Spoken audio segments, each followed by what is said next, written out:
जय मसीह की प्रियो, क्या आप जानते हैं कि हमारे विचार ही हमें सफल और असफल बनाते हैं। कई बार आपने अपने आप में देखा होगा कि आप कई बार हर एक काम को करने से पहले डर जाते होंगे कि मैं ये करूँगा तो क्या सफल होगा कि नहीं होगा, या अपने ऊपर शंका करते होंगे, आत्मविश्वास के आपके अंदर कमी होगी, या आप जो करते होंगे उसमें लगता होगा कि ये सब करना बेकार है। जब भी मैं काम करता हूँ, जो भी करता हूँ वो बेकार ही हो जाता है, असफल हो जाता है। तो मेरे प्रियो, वचन क्या कहता है, आइए हम सीखें और उसके द्वारा अपने आप में बदलाव लेके आएं। परमेश्वर चाहते हैं कि हम उत्तम और सकारात्मक विचार के द्वारा अपने आप में बदलाव लाएं और सफलता को पाएं। हम फिलिपियो 4:13 में देखते हैं, जो मुझे सामर्थ देता है उसमें मैं सब कुछ कर सकता हूँ। वचन को सीखे और अपने जीवन में इसे लागू करें। मेरे प्रियो, वचन को अपने मन के अंदर दोहराते रहें। इस वचन को एक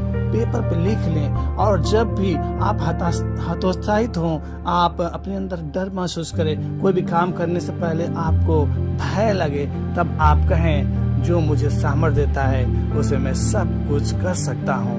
मेरे प्रियो, प्रभु यीशु के लिए, परमेश्वर के लिए कुछ भी असंभव नहीं। जिसने पूरे ब्रह्मांड को बनाया, इस पृथ्वी को बनाया, आपको और हमको बनाया है, क्या उसके लिए कुछ भी असंभव है? नहीं मेरे प्रियो, अपने परमेश्वर को सीमित न करें, अपने परमेश्वर को जाने, वो सब कुछ कर सकता है।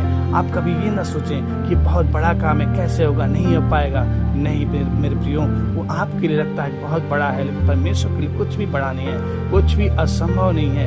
वो ऐसा कोई काम नहीं है जिसको परमेश्वर नहीं कर सकता है, और उसके सामर्थ्य द्वारा आप जय पाएंगे। अपने विचारों को बदलने के लिए हमेशा वचन का ध्यान करें। मेरे प्रियो, मत्ती 12:34 में भी हम देखते हैं, उसमें लिखा हुआ है, जो मन में भरा है वही मुंह पर आता है। कई बार हम निगेटिव बातों को मुंह से बोलते रहते हैं, जिसके वजह से आपके जीवन में असफलता आती है। उसके जगह पे हम क्यों न कहें कि हम सफल होंगे, या हम हर काम को कर लेंगे, हमसे सारे काम बंद पड़ेंगे, हम जिस काम में हाथ लाएंगे वो सफल हो जाएगा, हम कचरे को भी छुएंगे तो सोना बन जाएगा। ऐसा आप मन में सोचें और मुंह से बोलें। कई बार हम नेगेटिव जो बोलते हैं वो हमारे जीवन को प्रभावित करता है। तो मेरे प्रियो, इस वचन के द्वारा सीखे और मन में हमेशा जो अच्छा है वो सोचे, अच्छी बातों को सोचे, अपने लिए कभी नकारात्मक बातों को न सोचें, सकारात्मक बातों से भरे रहें। ये तभी होगा जब आप मन के अंदर उत्तम वचन को भरेंगे। मेरे प्रिय, बाइबल को पढ़ें, प्रतिदिन बाइबल को पढ़ें और इन वचनों को लिख लें और उसे बोलते रहें।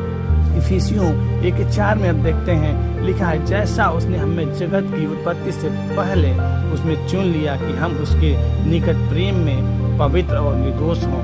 मेरे प्रियो, कई बार अपने आप को हम दोषी समझते हैं। आप ये सोचते हैं कि ये सब काम नहीं हो पा रहा है क्योंकि हमने बहुत सारे पाप किया है। आप ये सोचते हो कि आपके जीवन में बहुत सारे पाप है जो आप लगातार करते जा रहे हैं, या आपसे हमेशा पाप हो ही जाता है। मेरे प्रियो, लेकिन आप अपने पाप को पहचान कर पश्चाताप करते हैं। आप वचन में देखें मेरे प्रियो, लिखा है, इसलिए परमेश्वर ने आपको चुना है कि हम उसके निकटता में पवित्र और निर्दोष ठहरें। आप मेरे प्रियो, आप प्रभु को आपने जान गए हैं, आप परमेश्वर को जान गए हैं। परमेश्वर ने आपको अपने लहू के द्वारा शुद्ध और पवित्र ठहराया है। आप पवित्र हो गए, इसलिए आप अपने आप में गिल्टी महसूस ना करें। आप अपने आप को हमेशा ये ना सोचें कि मैं पापी हूँ। नहीं, अब आप नई सृष्टि बन चुके हैं, आप नया हो चुके हैं, इसलिए आप अपने मन के अंदर अपने आप को नयापन में महसूस करें। मेरे प्रियो, इब्रानियों देखें 8:12 में भी वचन कहता है, क्योंकि मैं उनके अधर्म के विषय में दयावंत हूँगा और उनके पापों को फिर स्मरण न करूँगा।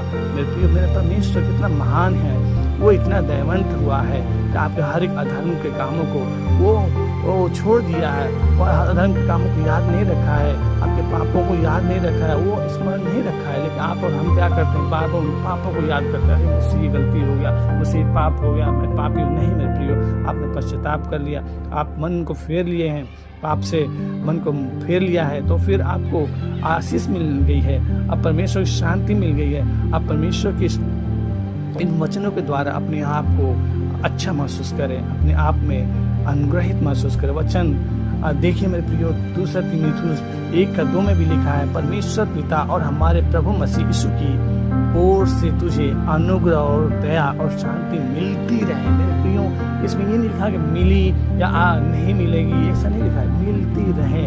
वो लगातार आपको शांति मिलती रहे। परमेश्वर से आपने अनुग्रह पा लिया है, दया पा लिया है, आपने शांति पा लिया है और मिलता ही रहेगा। वो आपको शांति महसूस होता रहेगा।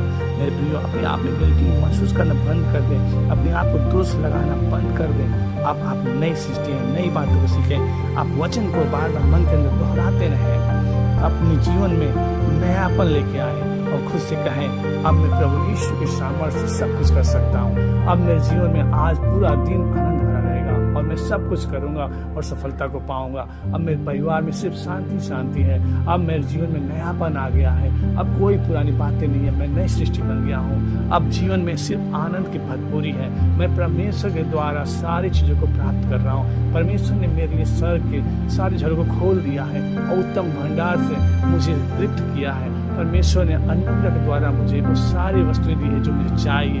परमेश्वर मेरे घर की सारी आवश्यकताओं को पूरा किया है। अब मैं सिर बन गया हूँ, पूछ नहीं हूँ। अब मेरे पास वो सब कुछ है जो मुझे चाहिए।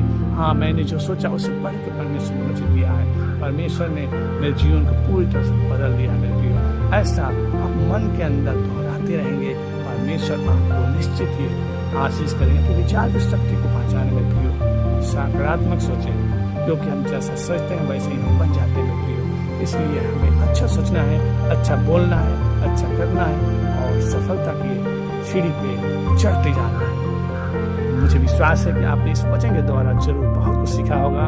इस वचन के द्वारा आपको बहुत से आशीष मिले। God bless you. जय मसीह की।